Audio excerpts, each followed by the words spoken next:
Our journey now moves east to ancient India between 1500 and 500 BCE during the Vedic period, when some of the earliest Hindu texts were composed. Here, myths of creation and survival are deeply intertwined with the cycles of the cosmos. At the heart of these stories is Manu, the first man who is warned by the god Vishnu of a great flood that will destroy the world. Manu builds a boat, and with a few survivors, preserves humanity and the seeds of life, remarkably similar to the story of Noah. After the flood, Manu and his descendants must repopulate the earth. In some texts, the children marry among themselves. Unlike the later Abrahamic discomfort with sibling unions, early Hindu traditions do not treat this as immoral. It is a necessary act, sanctioned by cosmic law to ensure the continuity of life. This reflects a profound principle in Hindu cosmology, the cosmic cycle. Creation, destruction, and recreation are recurring patterns. Humanity has multiple beginnings, and divine guidance ensures its survival. Moral rules, including prohibitions on incest, emerge gradually and contextually, not as rigid laws at the dawn of time.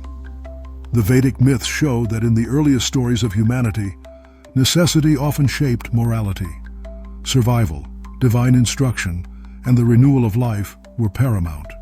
Humanity's origin is both practical and symbolic, a reflection of the eternal dance between the mortal and the divine.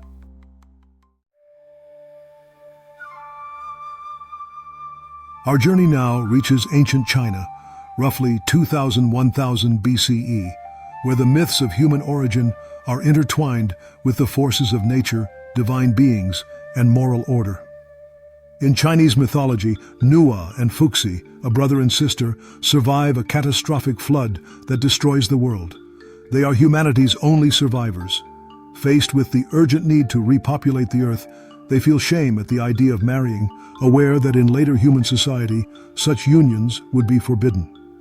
Yet in these earliest times, morality is shaped by necessity. Heaven grants them permission, sanctioning their union for the survival of humankind. With this divine approval, they marry, and together they repopulate the world. The story directly parallels the dilemma faced by the children of Adam and Eve: how to continue the human race when only one pair survives.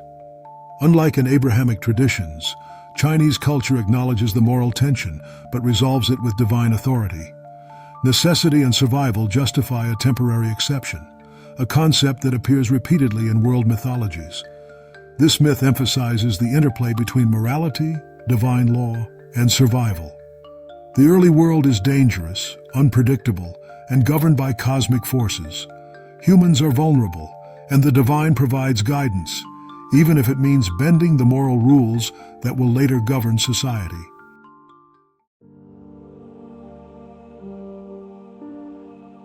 Our journey now returns to the story most familiar in the West and the Middle East: Adam and Eve, central figures in Judaism, Christianity, and Islam. These texts were compiled between 1200 BCE, oral traditions, and 100 CE, written forms, capturing humanity's beginnings in the sacred words of Scripture.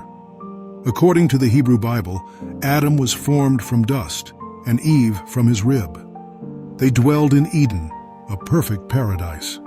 Their children, Cain, Abel, and Seth, became the first humans tasked with continuing the human race. Here lies the theological challenge. If all humanity descends from one couple, their children must have intermarried. How could this be morally acceptable? Jewish scholars propose several solutions: temporary allowance of sibling marriages, a one-time exception until humanity grew sufficiently, additional humans created but unrecorded. Not all offspring of God were mentioned. Cain may have married a woman from another family created by God. Symbolic interpretation. The story communicates moral and spiritual truths rather than strict biological facts. Christianity inherited this narrative and later emphasized original sin, interpreting Adam and Eve's actions as the first moral failure, shaping humanity's need for redemption. Islamic tradition frames Adam as a prophet, and humanity begins with him. Scholars discuss the same moral and practical questions. often emphasizing that early marriages among Adam's children were exceptional and divinely sanctioned. Across these three Abrahamic traditions, the story grapples with divine justice, human survival, and moral evolution. What is forbidden now, incest, disobedience, may have been permitted under God's wisdom at the dawn of humanity. The narrative balances ethics, necessity, and divine intention, offering both literal and allegorical readings.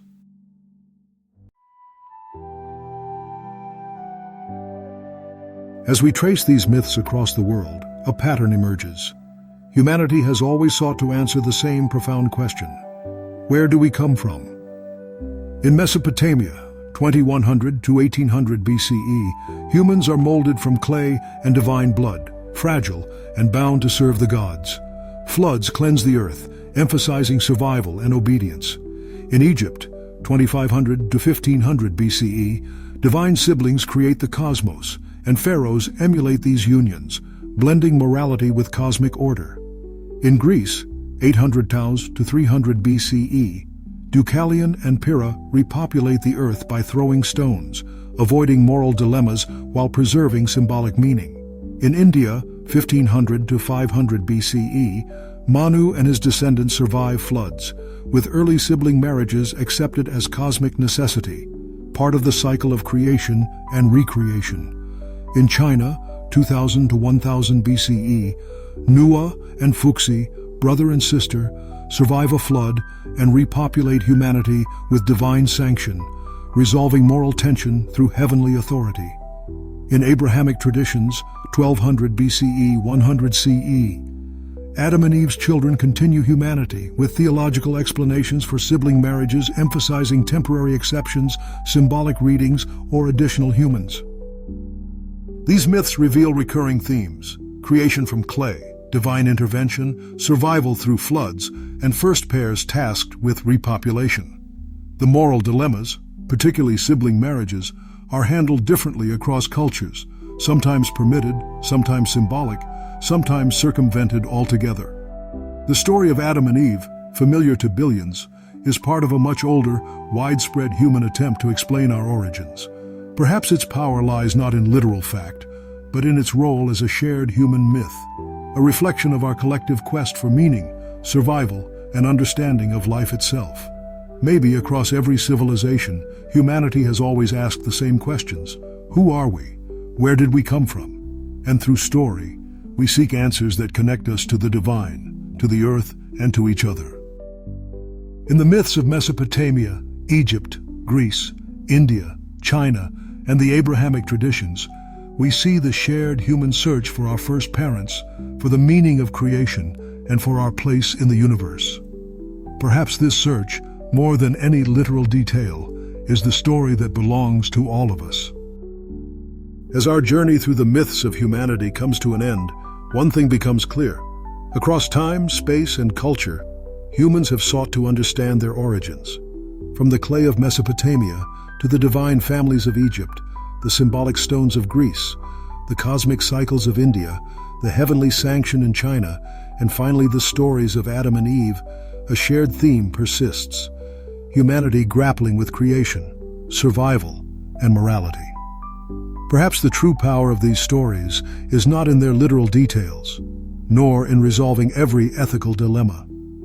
Their enduring significance lies in their ability to connect us, across continents and centuries, to the mysteries of life itself, to the question that every generation asks: who am I? Where did I come from? Through myth, we find both wonder and reflection. We see the struggles, the creativity, and the wisdom of our ancestors as they sought to explain existence, survival, and the divine. Perhaps the story of Adam and Eve, like every first parent myth, is less about literal beginnings and more about our collective journey, our search for meaning, and the timeless question of where we truly come from.